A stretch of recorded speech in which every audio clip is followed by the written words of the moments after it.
Hello, my name is Paul Swift and I've taught Uechiryu Karate-do since the 1980s.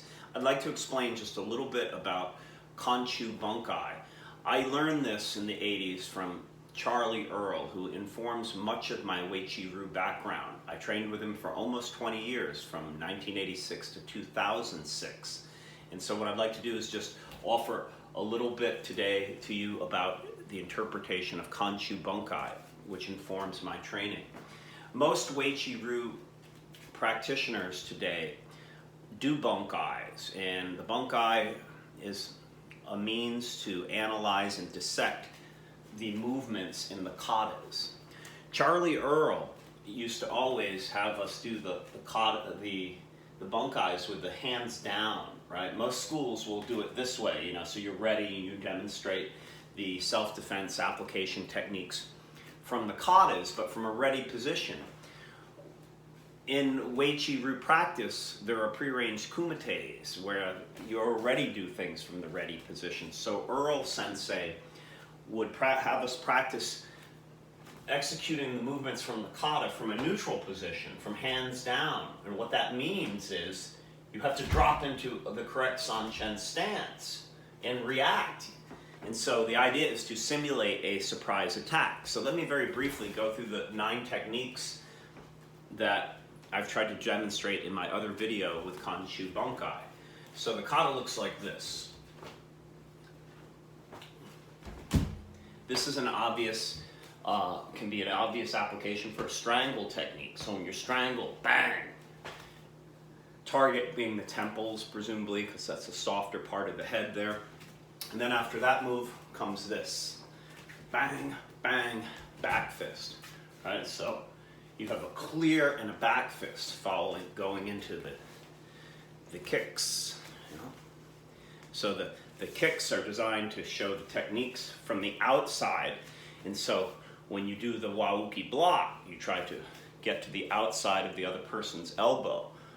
You can control the body a lot more by getting the block to the outside of the elbow.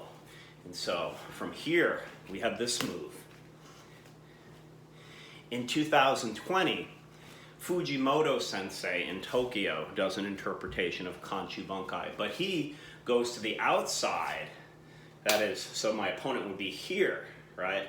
And we do a lot of that in Uechiryu, but if this technique is a hammer smash to the temples, which I interpret it to be, then you're going to be on the inside of your opponent. You're not going to have the position, the superior position to the outside, right? So that introduces a different dynamic because you have to make sure you're more vulnerable in some ways, but the person that you're striking is also vulnerable. So there's a different set of mechanics working there, which you can see in the bunkai.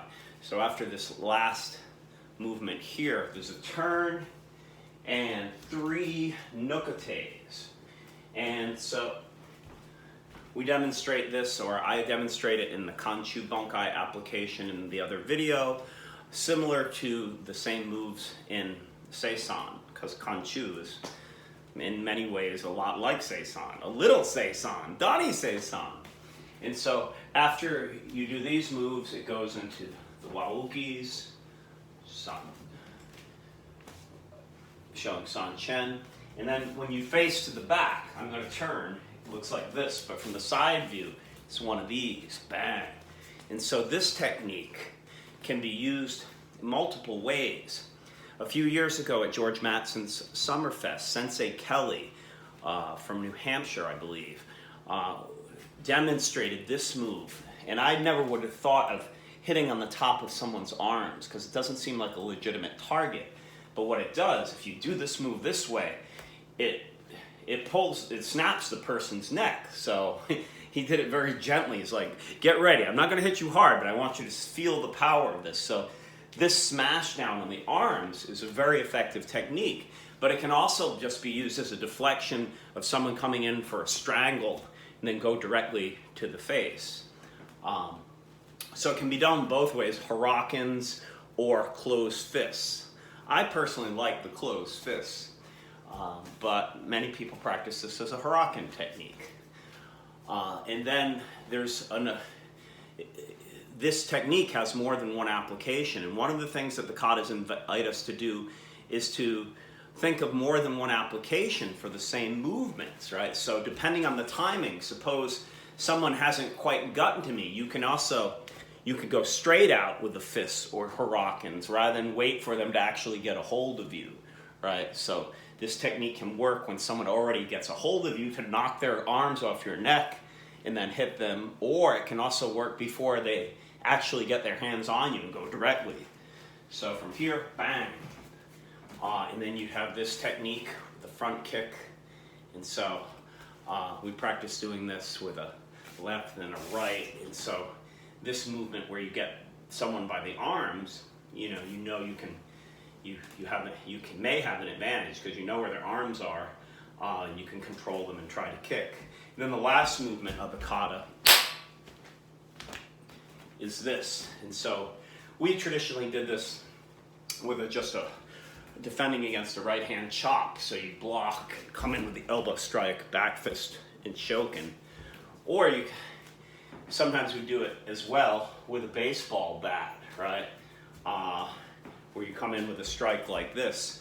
And so one of the things that Earl did is if someone's coming at you with a weapon, then you're not starting from hands down position.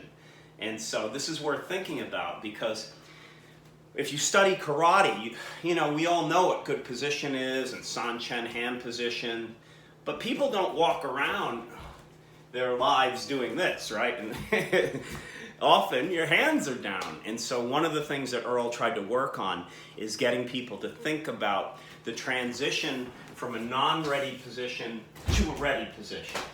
And I think that's a valuable